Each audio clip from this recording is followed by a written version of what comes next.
Hello friends, எல்லாருக்கும் வணக்கம். இன்றைக்கி நம்ம சேனலில் என்ன வீடியோ பற்றி பார்க்க போகிறோம் அப்படின்னு பார்த்தீங்கன்னா, நியூ ஓட்டர் ஐடி அப்ளை பண்ணவங்களுக்கு பார்த்தீங்க அப்படின்னா, உங்களுக்கு மார்க்டு இன்கம்ப்ளீட்டட் அப்படின்னு சொல்லி ஒரு எரர் மெசேஜ் வரும். அதுக்கு என்ன மீனிங் அப்படின்றத நம்ம பார்க்கலாம். அந்த எரர் மெசேஜ் வந்தது அப்படின்னா நம்ம என்ன பண்ணணும், என்னென்ன ஸ்டெப்ஸ் எல்லாம் ஃபாலோ பண்ணணும் அப்படின்றத, அதுக்கான சொல்யூஷன் என்ன அப்படின்றத A to Z வரைக்கும் இந்த வீடியோவில் நம்ம பார்க்க போகிறோம். வீடியோவை ஃபஸ்ட் லாஸ்ட் வரைக்கும் நீங்கள் ஸ்கிப் பண்ணால் பாருங்கள். இப்போ சேனலை புதுசாக பார்க்குறீங்க அப்படின்னா மறக்காமல் சப்ஸ்கிரைப் பண்ணிக்கோங்க. ஃபஸ்ட்டு இந்த வெப்பேஜுக்கான லிங்க்கை நான் டிஸ்கிரிப்ஷனில் கொடுத்துட்றேன். நீங்கள் டேரெக்டாக கிளிக் பண்ணி இந்த வெப்பேஜ் நீங்கள் விசிட் பண்ணிக்கோங்க. இதில் இந்த வெப்சைட்டில் ஃபஸ்ட்டு நீங்கள் லாகின் பண்ணணும். ஏற்கனவே எப்படி அப்ளை பண்ணும்போது எப்படி நம்ம லாகின் பண்ணணும், எப்படி சைன் அப் பண்ணணும் அப்படின்ற டீட்டெயில்ஸ் எல்லாமே நம்ம ப்ரொவைட் பண்ணியிருந்தோம். நீங்கள் லாகின் பண்ணிவிட்டு இதில் பார்த்திங்க அப்படின்னா ட்ராக் அப்ளிகேஷன் அப்படின்னு சொல்லி ஒரு ஆப்ஷன் கொடுத்துருப்பாங்க. ஜஸ்ட் அந்த ட்ராக் அப்ளிகேஷன் அப்படின்றத ஜஸ்ட் கிளிக் பண்ணுங்கள்.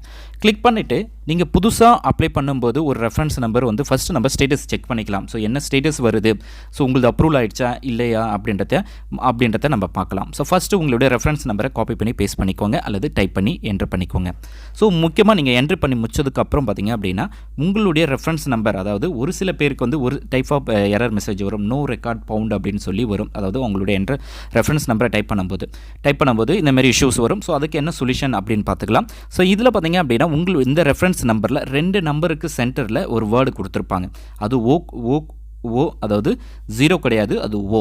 அதை கரெக்டாக நீங்கள் என்ட்ரு பண்ணுங்கள். இன்கேஸ் பார்த்தீங்க அப்படின்னா நீங்கள் அது 0 நினச்சிட்டு நீங்கள் ஓ 0 நினச்சிட்டு நீங்கள் என்ட்ரு பண்ணிங்க அப்படின்னா உங்களுக்கு நோ ரெக்கார்ட் பவுண்ட் அப்படின்ட்டு வரும். இப்போ நான் உங்களுக்கு அது சேம் டெமோ காட்டுறேன். எல்லா ரெஃபரன்ஸ் நம்பர்லேயும் அந்த 2 வேர்டுக்கு நடுவில் ஓ என்ற வேர்டை அதாவது வேர்டிங்கை என்ட்ரு பண்ணியிருப்பாங்க இருக்கும். அதனால் ஒரு சில பேர் அதை அப்படியே டைப் பண்ணுவாங்க, ஒரு சில பேர் அப்படியே காப்பி பண்ணி பேஸ்ட் பண்ணுறதுனால அவங்களுக்கு இஷ்யூஸ் வராது.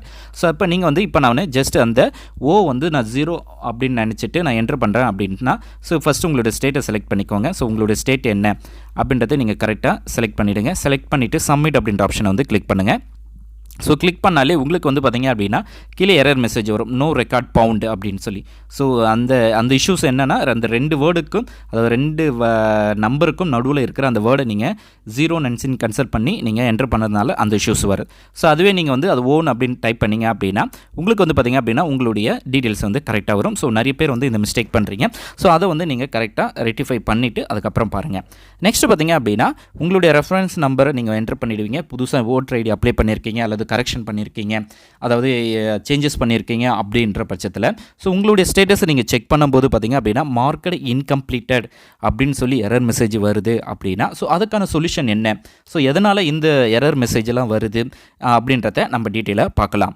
ஃபஸ்ட்டு பார்த்தீங்க அப்படின்னா எந்த ஏஜ் டிக்ளரேஷன், அதாவது மார்க்டு இன்கம்ப்ளீட்டட் வந்தது அப்படின்னா ஒரு 3 ரீசன் இருக்கும். 1, ஏஜ் டிக்ளரேஷன் ஃபார்ம் நீங்கள் சப்மிட் பண்ணாமல் அப்லோட் பண்ணியிருப்பீங்க. நெக்ஸ்ட்டு நீங்கள் கொடுத்துருக்க ப்ரூஃப் பார்த்தீங்க அப்படின்னா கிளியர் இல்லாமல் இருந்திருக்கலாம். அதாவது நீங்கள் அப்லோட் பண்ண டாக்குமெண்ட் நல்லா கிளியர் இல்லாமல் இருந்திருக்கலாம். நெக்ஸ்ட்டு பார்த்தீங்க அப்படின்னா டிஃப்ரெண்ட் அட்ரஸ், அதாவது ஆதார் கார்டில் ஒரு அட்ரஸ் இருக்கும், நீங்கள் ஒரு அட்ரஸ் என்ட்ரு பண்ணியிருப்பீங்க. இந்தமாரி டிஃப்ரெண்ட்டான இஷ்யூஸ்னால உங்களுக்கு பார்த்தீங்க அப்படின்னா marked incompleted. Most of the voter ID apply பண்ணவங்களுக்கு வர இஷ்யூஸ் என்ன அப்படின்னா மார்க்டு இன்கம்ப்ளீட்டட். எதனால ஏஜ் டிக்ளரேஷன். நிறைய பேர் ப்ரூஃப் எல்லாம் கரெக்டாக அப்லோட் பண்ணிவிடுவாங்க. ஆனால் அவங்களுக்கு பார்த்தீங்க அப்படின்னா ஏஜ் டிக்ளரேஷன் ஃபார்மை அப்லோட் பண்ணியிருக்க மாட்டாங்க. அப்படி இருக்கும்போது இதுக்கான சொல்யூஷன் என்ன, யாரெல்லாம் ஏஜ் டிக்ளரேஷன் ஃபார்ம்லாம் அப்லோட் பண்ணணும், யாரெல்லாம் அப்லோட் பண்ண தேவையில்லை அப்படின்றத ஒரு டீட்டெயிலாக நம்ம இந்த வீடியோவில் நம்ம பார்க்க போகிறோம். வீடியோவை ஃபஸ்ட் அந்த லாஸ்ட் வரைக்கும் ஸ்கிப் பண்ணாமல் பாருங்கள். ஒரு 3 type of issues. 1, age declaration form. Next உங்களுடைய ப்ரூஃப் நீங்கள் கிளியராக கொடுத்துருக்க மாட்டீங்க. 3வது பார்த்தீங்க அப்படின்னா டிஃப்ரெண்ட் அட்ரஸ் இருக்கும். ஆதார் கார்டில் ஒரு அட்ரஸ் இருக்கும், நீங்கள் அதில் சைட்டில் பார்த்தீங்க அப்படின்னா ஒரு அட்ரஸ் கொடுத்துருப்பீங்க. இந்த இஷ்யூஸ் எல்லாத்தையுமே நீங்கள் சால்வ் பண்ணிக்கலாம். Next age declaration form. Age declaration form தான் ரொம்ப முக்கியம். ஏஜ் டிக்ளரேஷன் ஃபார்ம் யாரெல்லாம் கொடுக்கணும் அப்படின்றதுக்கான ஒரு டீட்டெயிலாக நம்ம பார்க்கலாம். ஏஜ் டிக்ளரேஷன் பொறுத்த வரைக்கும் 18 வயசுலேருந்து 21 வயசுக்குள்ளே இருக்கிறவங்க அவங்க ஏஜ் டிக்ளரேஷன் ஃபார்மை கொடுக்க தேவையில்லை. இதுக்கு பார்த்திங்க அப்படின்னா ஃபார்ம், அதாவது 18 வயது நிறைவடைந்த எந்த இந்திய குடிமகனும் ஓட்டு போடும் தகுதி உடையவர் ஆவார்கள். 18 வயது நிறைவடைந்த பின்னர் வாக்காளர் பட்டியல் பேர் சேர்க்க விண்ணப்பிக்க வேண்டும். இதற்காக நடக்கும் பிரத்யேக முகாமில் அல்லது மாநகராட்சி அலுவலகங்களில் கிடைக்கும் விண்ணப்பங்களை பூர்த்தி செய்து கொடுத்து ஆன்லைனில் விண்ணப்பித்தோ தமது பெயரை வாக்காளர் பட்டியலில் சேர்த்துக்கொள்ளணும் அப்படின்றதையும் அவங்க சொல்லியிருக்காங்க. உங்களுக்கு 18 வயசுலேருந்து, அதாவது 18 வயசு ஆகிடுச்சு அப்படின்னா நீங்கள் ஓட்டு போடுறதுக்கு உங்களுக்கு உரிமை இருக்குது. அதனால் நீங்கள் உங்களுடைய வாக்காளர் அடையாள அட்டையை நீங்கள் அப்ளை பண்ணிக்கலாம் அப்படின்றதையும் சொல்லியிருக்காங்க.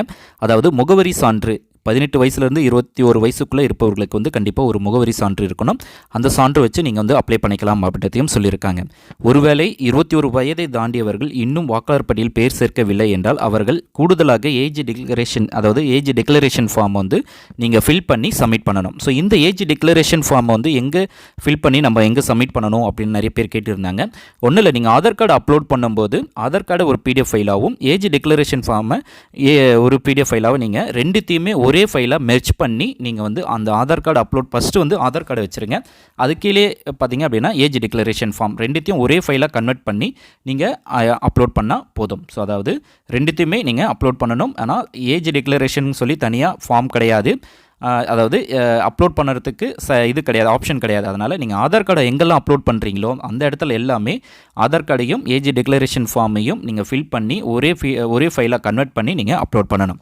ஸோ இதுதான் ஏஜ் டிக்ளரேஷன் ஃபார்ம். இந்த ஃபார்முக்கான லிங்க்கையும் நான் டிஸ்கிரிப்ஷனில் கொடுத்துட்றேன். 21 வயசுக்கு மேலே நீங்கள் அப்ளை பண்ணுறீங்க அப்படின்னா கண்டிப்பாக இந்த ஏஜ் டிக்ளரேஷன் ஃபார்மை நீங்கள் ஃபில் பண்ணி அப்லோடு பண்ணால் மட்டும்தான் உங்களுக்கு வந்து உங்களுடைய அப்ளிகேஷனை வந்து அக்செப்ட் பண்ணுவாங்க. இல்லை அப்படின்னா அகெயின் உங்களுக்கு வந்து பார்த்திங்க அப்படின்னா இந்த மார்க்கெட் இன்கம்ப்ளீட்டட் அப்படின்னு சொல்கிற இஷ்யூஸ் வந்து கண்டிப்பாக வரும். ஸோ நான் ஏற்கனவே அப்ளை பண்ணி பார்த்துட்டேன். ஸோ என்னுடைய ஃப்ரெண்டுக்கும் நான் அப்ளை பண்ணும்போது இதேமாதிரி தான் மார்க்கெட் இன்கம்ப்ளீட்டட் வந்தது. அவங்களுக்கு வந்து ஏஜ் டிக்ளரேஷன் ஃபார்ம் வந்து ப்ராப்பராக சப்மிட் பண்ணி சைன் வாங்கி சப்மிட் பண்ணிட்டேன். ஸோ ஆட்டோமேட்டிக்காகவே அதை அப்ரூவல் பண்ணிட்டாங்க. ஸோ இதில் வந்து எப்படி ஃபில் பண்ணணும் அப்படின்னு நம்ம பார்க்கலாம். ஃபஸ்ட்டு உங்களுடைய பேரை நீங்கள் என்ட்ரு பண்ணிவிடுங்க. நெக்ஸ்ட் லைனில் பார்த்தீங்க அப்படின்னா உங்களுடைய அப்பா பேர் என்ட்ரு பண்ணிவிடுங்க. RO அப்படின்ற இடத்துல உங்களுடைய அட்ரஸ், ஸோ உங்களுடைய ஃபுல் அட்ரஸையுமே நீங்கள் வந்து அந்த லைனில் என்ட்ரு பண்ணிவிடுங்க. என்ட்ரு பண்ணிவிட்டு நீங்கள் இப்போ வந்து என்ன தொகுதியில் இருக்கிறீங்க அப்படின்றதையும் அதை கன்சிடென்சி அப்படின்ற இடத்துல உங்களுடைய அந்த இருக்க மார்க் அப்படின்ற அந்த இதில் லைனில் வந்து கன்சிடென்சியை வந்து அப்படின்றத எழுதிடுங்க.